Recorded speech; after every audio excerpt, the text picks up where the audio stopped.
I hope we have all our wonderful leaders online. I welcome you again. Each and every one of you, you're welcome. Thank you for being part of this great work at the Institute. The questions I will take, and then we will address it to different persons who will take the answers. I'm going to look on the chat now. I want to check the answers, the questions. The first question, just give me a moment, please, just to look through the questions. The questions, I'm just going to say, I'm going to speak about the questions, and then we'll see who would, I will address each of those questions to one of the panelists. What is the role of the media in the era of artificial intelligence? Of course, that goes to Pastor Charles Abraham. What is the role of the media in the era of artificial intelligence? Well, let me just pick two more questions so that the others will also get ready. How, and the same question that goes to Pastor Charles is, how can the media define the use of AI in either presenting or misrepresenting facts? So that's two questions to you, sir. And then we have these other questions on how do we harmonize all these ideas? We've said a lot today. How do we harmonize all these ideas and translate them into reality in our nation, Nigeria? How do we reorientate our elite on national transformation? That's what we're doing here in INT. By the way, any platform, and not this is the third question talking about national development. Any platform to transform upkeeping elites or youth for national development. That would go, those questions will go to our dear chair of the alumni, president and chair of the alumni, Dr. Segun Adaju. And then we can start, I will start with Pastor Abraham on those three questions, and then I'll take more questions after both men address them. Thank you. Thank you very, very much, Lady T. And I want to congratulate us as INT for this, I would say, very epochal conference we're just holding. I think this is really, really a great conference. I've really enjoyed every speaker, and I think it's been most insightful. Let me dive straight to the question. How can we, use AI, or how can AI be regulated, or how can media become more responsible in the age of AI? I mean, it's basically the same question. And what I want to say is that the role of media as gatekeepers cannot be overemphasized. Our speaker, Mrs. Afolabi Brown, actually touched on it. The media is a gatekeeper. They're a gatekeeping organization or institute. They're also they can also be used to sift. But the problem with the AI is that a lot of people are still mystified by it. There's a lot of mystic around the AI. A lot of people are confused about it. But media can really help in demystifying AI. AI also is a double-edged tool. Whilst it can be used to propagate the wrong things, it can also be used to check the wrong things. Because with AI, you can verify sources, you can verify a lot of things very, very quickly. And you can authenticate whether the news is correct or incorrect. AI also enables you to bring your communication to life very quickly. And so if you have the truth, like she said, and you are propagating the truth, then you can bring it to life very quickly. So for me, I would say there are just maybe three areas that we really need to watch out for. Number one is in the gatekeeping area. Number two is in the education area, how media needs to educate. Media is actually a tool for education. And then the third one is how media should be able to help to discern and to sift what is correct information or true information and what is wrong or what is erroneous information. But it all comes from policy. There has to be policies driving media practice, driving communication practice. And that's why some of the institutions that we belong to, for instance, at INT, if you come to our work scene, you definitely will have a course on media.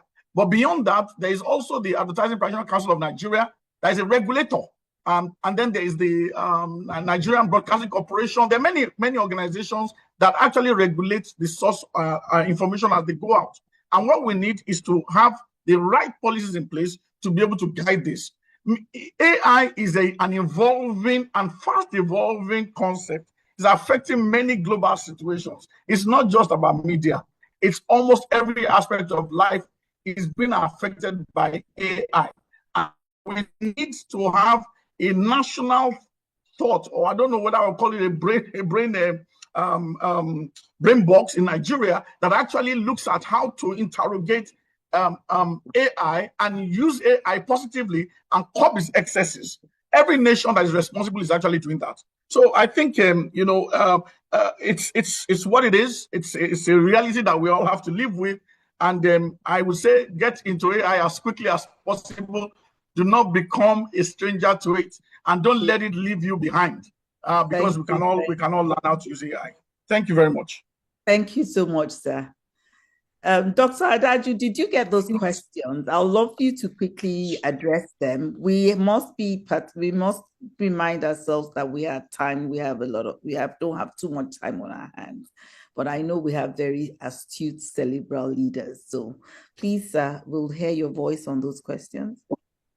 Thank you so much, moderator, and good afternoon to everyone. It's a pleasure to be here, really. Questions, and I'll just quickly take them in one.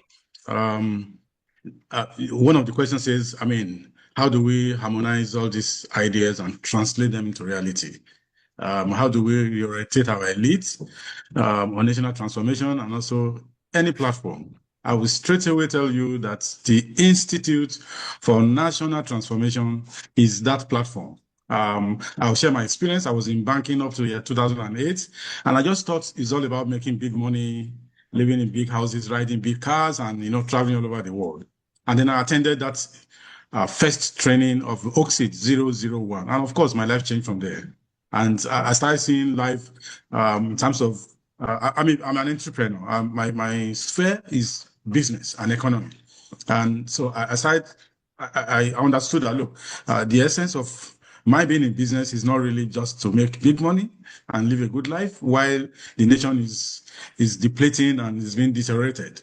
So that orientation shifted, and of course I went into microfinance. I was one of the first licensees of microfinance banking in Nigeria, and the idea was that look, how can we bring people into? Initially, it was about profit. But now it became profit and people. How can you be rich and super rich in a nation where, the nation that has the highest number of poor people in the whole world? I hope we are aware. By number, Nigeria has the highest number of poor people in the world. Completely not accepted. So how can we as business and entrepreneurs shape this? So how do we harmonize all these ideas? Number one, I had my own calling. Let me use that word, in quotes. When I attended the events, and I realized that, look, you're called to this business world, but not principally to make profit and money. It is about to shape the environment. And then I started ruminating, reading a lot, of course, scriptural context, telling you about the purpose. Why are you on earth? What is the why? Why are you in banking? Why are you in business? Is it basically to make money, or basically just to help to shape a nation? And then reasoning. So we can't hear you anymore. I'm reading about the Nehemiahs, the Josephs. You need to try to shape your business, your focus, your purpose to align with the reason why God has sent you here on earth. So for me, this is how we need to begin to, harmonize all the efforts. And I listen to all our speakers, great speakers.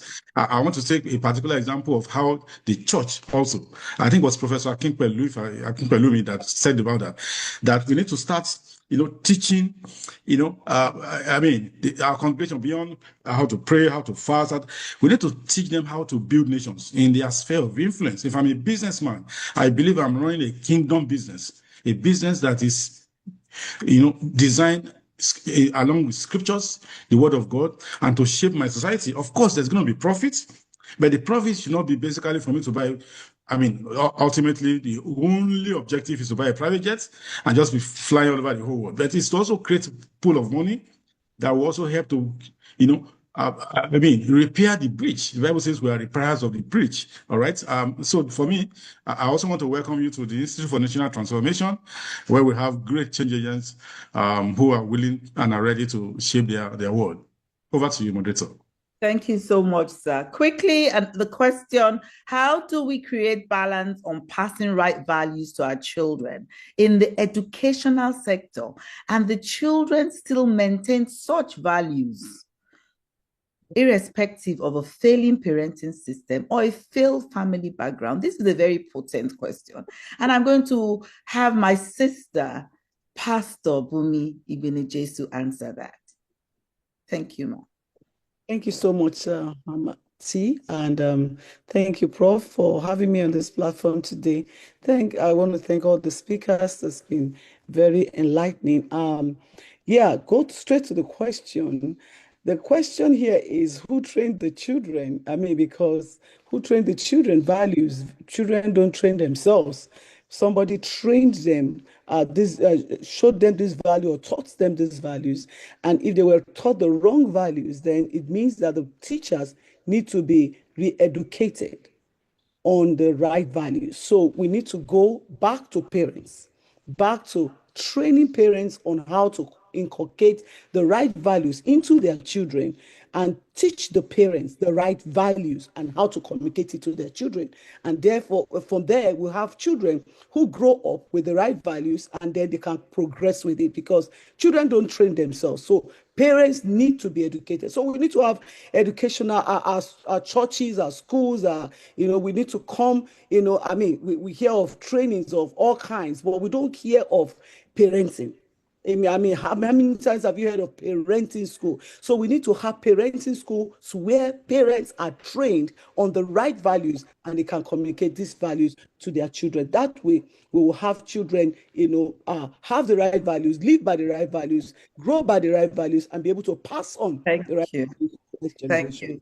Thank you, Ma. Thank you. We've heard her, and it says, parenting is key. Welcome, Dr. Calvin. Dr. Calvin, can you unmute, sir? I have a question for you you're going to take now. And the question that it goes to you, could you please share your plan for engaging and collaborating with diaspora Africans eager to contribute their industry, experience, and expertise towards Africa's transformation, particularly in the area of values-based leadership? Welcome, sir. Unmute, sir. You are not unmute. Can you unmute, sir? I think he's trying to unmute, but maybe they need to unmute him from the administrator. Unmute him. All right. Okay, can you unmute him? All right. Yes, thank you very much. Sorry for that, sir. It's all right. And kudos to all the speakers who have really given us the platform to engage and make sure that we transform the nations. Thank you for the opportunity. Now, it's very important for us to realize that value systems are built over time, and they must be deliberate. Those people in the diaspora who go out of the nation of Nigeria and see things work, and see them work based on certain values, have the opportunity or should make a deliberate effort to try to bring back these values into Nigeria or into the nation that they live in or we live in. You will notice that many times when Nigerians travel out of the country, they join the queue, they do all the things that are done. But as soon as we land in Lagos or Abuja, we get into chaos. It's partly because in our mind, we know and feel that there is no consequence for our actions.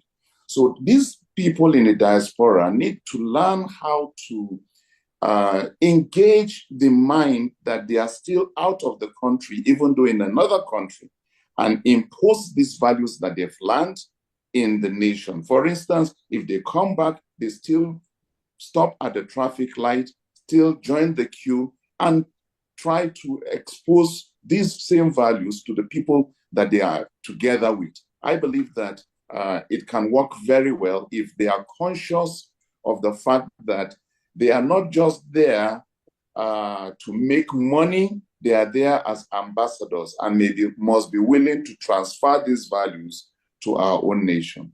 Thank you very much. Thank you so much. And I have another speaker by the name of Shola Oguchi Aguda. Welcome, Ma. I would love to take a question on the insecurity of our nation. Is the problem of insecurity from the sphere of influence, from the sphere of family or leadership? How do we tackle it? Okay, thank you, Lady T, and good afternoon to everyone who has joined, and also this amazing panelists. I think it's two-pronged. You know, the insecurity is both on both levels. Definitely, the responsibility of a government is to ensure that its citizens are secure.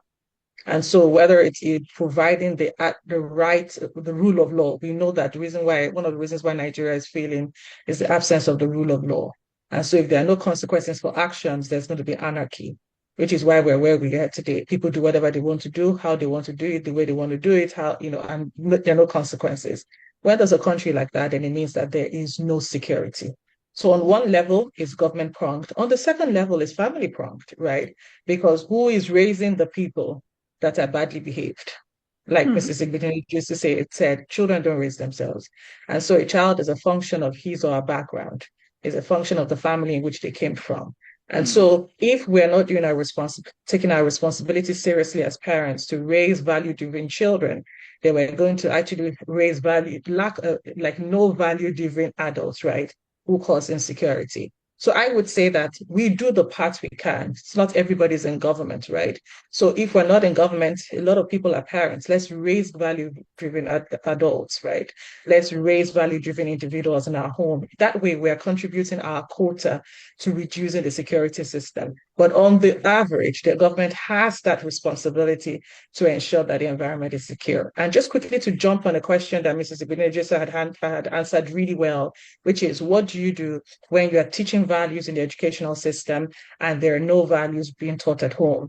You know, the truth is that children, the home is a foundation of the family unit, is a foundation of any nation. And so if values are not being taught at home, there's a high possibility that child is going to grow up without values. But I'm sure all of us have experienced these amazing teachers in your lifetime who did not give up on you, who stayed on the course, who said, you know what, you are going to be great.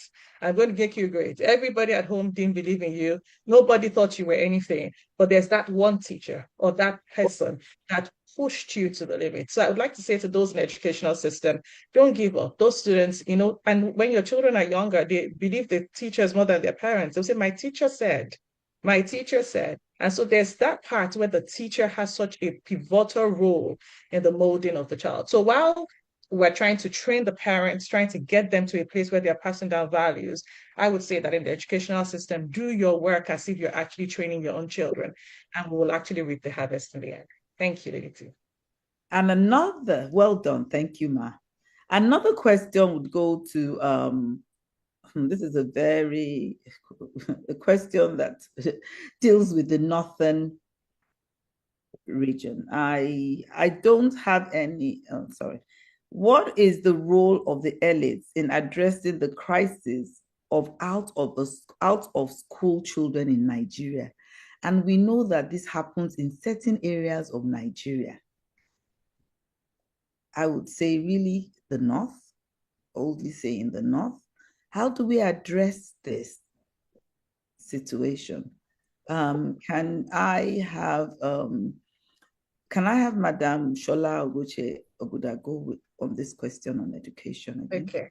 So the truth is that I wanted to say, oh my gosh, this is the responsibility of the government, but we also know that that's not going to take us far, really.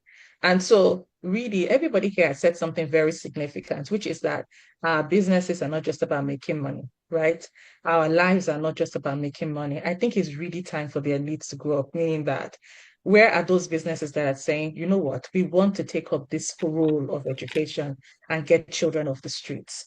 Where are the people that are going to say that, look, the next car is not to just buy the latest car, the less money I made, it's not to buy the latest car or the latest, apartment. It is actually to take up an initiative to ensure that we reduce the children of the streets. I think that if the elites focus on building institutions, we've heard that a lot. I think a lot of people are doing, okay, I'll sponsor 10 children, I'll sponsor 5 children. It's not going to get us far. We have to work in a geometric progression, which means that we have to begin to set up those institutions.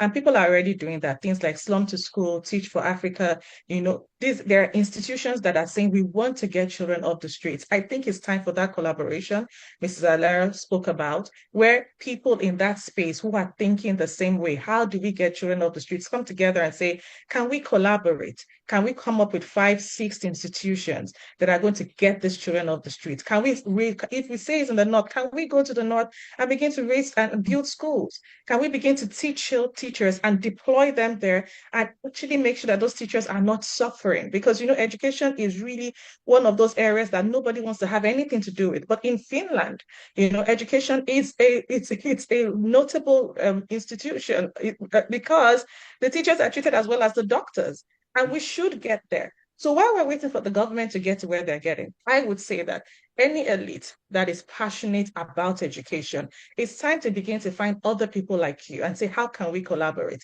And that is one reason we're pushing the Institute of National Transformation, because you would see different elites in different spheres of influence. And as we collaborate, we can produce that dynamo effect that can take this off the street. So it's time to stop thinking me, myself, and I want to send 5 children to school, 10 children to school, 15 children. How about sending 10,000 children to school? These are the things. I think collaboration is the key if we want to do that. Thank you so much. Very well. The panel of speakers really deserve an applause from the audience. They've answered these questions without any doubt, iota of doubt. And if you have more questions, you are free to send these questions in. We will be taking them through our later on when we send to you emails for your participation. Right now, we just want you to hang in there with a last question that I think should be answered. So just give us a bit of time. We're running about 10 minutes slow at the summit, but I think everything you've heard so far has been very impressionable. The question is to clarify. There's a question here on the if a citizen takes the initiative to help others migrate abroad legally for work, education, or better opportunities, how do you think the government and society should start to view this? I think this addresses the Japa syndrome. Is it the Japa syndrome? Japa. Yeah. Yes, Japa. So this is draining us of our youth, our resources. So I think we need to answer this question, and I would want can I have Pastor Lubumi Benijesu answer this, please? Ma, can you repeat the question? If the citizens, what should the government do with those, that is immigration lawyers, who are advocating our youth to go out of Nigeria legally? Because that's why I said immigration lawyers. What would you advise the government to do to stop this Japa syndrome? Or would you, if you're not comfortable taking it? Sure, it's okay. It's okay. I think what the government should do, first of all, it's not wrong to Japa if you have to. It's not wrong because environment is key in success in life. And if the environment you are in is not helping you to accomplish or to harness every potential within you, you need to look for the environment that will help you do that. So if they need to Japa legally, that's fine. But when you Japa and you come, what's your aim? Are you going there to just be part of the society, or are you going there to learn something and become an agent of change in your own society? So what I would advise the government to do is to encourage everyone, or to place, a kind of I don't know how to put it, because there's a way you put it. You make the government become a tyrant on people. What I'm saying is, if we go out of the country, go learn something, bring it back, and implement it in your own society. Let the government demand that from people who go out. I'm careful with that demand. What demand? Because again, the government also, you need to look at the government you're talking about, because it could become a case that people are harassed and put in. But people should come back from outside of the country and inculcate the learnings, the things that they know, the things that they have learned in their own country. We don't see that happen. We see elites go out of the country, they learn so much, and when they come back, they just come and mix with the crowd. And it's like they never learned anything. We should come back and bring all the ideas. I mean, I just ask myself, are leaders going out? If you go out and you come back, what did you learn? What did you learn? Well Are said. you Well how are said. you putting that in your own society to benefit the people that Well you're around? said, Ma. Could we quickly take another person's opinion? Our president. Yes, I would like to jump here. I'm very brief. Yes, I mean, it's not out of place to migrate. It is universal. Capital, human resources, and the rest move towards area of returns. So money and capital is the same. Even in the Bible, there was a talk I gave at the time, and three critical points that came. Number one, there is the Japa. I mean, Abraham was asked to move to another country, right? There is the ones that are Duro. I mean, I think it was Isaac that God said, hey, don't move. Stay where you are now. It's called the Duro syndrome. And then there's the one that's called the Jackpada. The ones that go to diaspora and come back. The roots, the Nehemiahs. I mean, and they bring resources. You can imagine the resources that Nehemiah brought, while he also tried to build the wall. All right. And I look at the statistics. In year 2023, the remittances from diasporans is 19.7 billion US dollars. It's one of the highest, we call it FDI, foreign direct inflow or investment into Nigeria. One of the highest. In fact, it's higher than the national budget of that year. So it's also, as Nigerians are moving out, Indians and they are moving in. So, location is universal, but the government needs also to understand this, mine it properly, because there is additional capital that is brought when they go out and come back. The environment must be conducive for them to return and explore all the lessons, all the experiences that they have garnered from those foreign countries. So I don't think, in fact, the government has an agency on diaspora headed by Bike Dabiri. So I'm sure they also understood this. Thank you very much. So, because of time, there's one more question. I just keep on seeing these questions, and it's very important. Dr. Dogara, is he on? He's just left. There was a question I wanted him to answer. He's been trying to get back. I think he has an internet issue. He's been trying to get back. All right. Should I go ahead with the question, because I think it's really he will be the best person to take that question. It's to do with the Northern agenda, in terms of how influential people in the North should begin to encourage and push all types of. Dr. Calvin too. Dr. Calvin too can take it. He's from the North. Dr. Calvin. All right. Is Dr. Calvin on? He's not on yet. He's not yet. He's on. Yes, so we can just spotlight him again. Let me just quickly read this question to you. Nigeria's values, fine ideals in our national anthem. Can we notice that they are being increasingly suppressed by radicalization of a significant part of the country, especially the North, by rising jihadism and terrorism encouraged by Sharia mentality and values, which actually clash with Nigeria's values? examine the public messages of Islamic clerics, etc. Influential people in the North encourage and push these incompatibilities morally and materially. Is this not widening the drift from our values, and how can this drift be controlled in the face of this elite dislodgement of our national values? Over to you, sir. Can you unmute him, please? He's muted. All right, praise the Lord. A very important question and very cogent question, because it's a present danger in Nigeria, the proliferation of the Almajiris and the out-of-school children and so many other things are all intertwined. And to cut the long story short, the greatest danger to solving this problem are the elites. And the elites are very well positioned, to determine whether it works or not. Because in the northern region, there is a hierarchical system.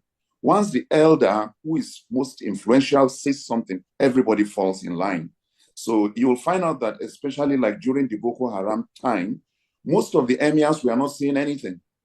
And because they weren't saying anything, nobody was doing anything until they began to speak against it. And that's where now everybody is beginning to fall in line. So there must be a system whereby the people who are well respected, the elites in the north, are brought to on the same page with the Nigerian agenda. They must be brought to the place where they see Nigeria not just as one sectional thing or an Islamic world, but a country where everybody has rights. And it is from there that they can begin to tone down and work on the cultural part of it, where everybody feels that you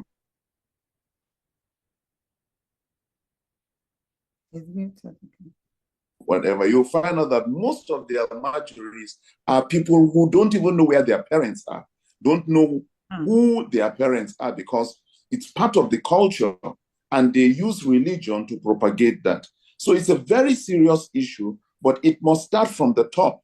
You'll be surprised to find out if the Sultan of Sokoto or the Emir of Kano or one of these emirs make a speech against it, and he rallies around those people who are really at the top, it will cascade down and it will be a problem that is solved.